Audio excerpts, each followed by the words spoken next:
Chapi chapeau, patapou, chapeau chapi, patapi, piripipi, ababa. Voici la représentation graphique d'une fonction affine. Il s'agit d'une droite qui coupe l'axe des ordonnées. La position de cette droite dépend de deux paramètres. Le premier paramètre est le nombre a, qu'on appelle coefficient directeur. Lorsqu'il est négatif, on obtient une droite qui descend. La fonction affine est donc décroissante sur R. Lorsque ce coefficient directeur est égal à 0, la droite est horizontale. La fonction affine est constante sur R.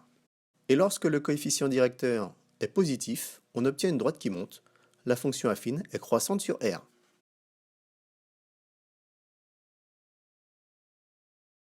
Le deuxième paramètre est le nombre b, qu'on appelle ordonnée à l'origine. Cette valeur indique où la droite coupe l'axe des ordonnées. Tu peux remarquer plusieurs choses. La première remarque, c'est que plus le coefficient directeur s'éloigne de la valeur 0, plus la droite s'approche de la position verticale sans jamais réellement être verticale.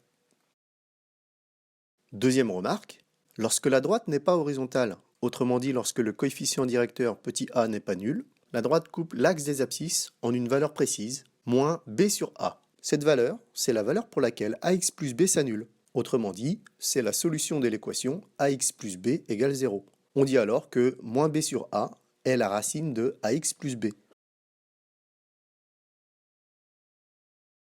Troisième remarque, lorsque le coefficient directeur est négatif, la droite descend. Donc les valeurs prises par la fonction affine sont d'abord positives, s'annulent en moins b sur a, puis deviennent négatives.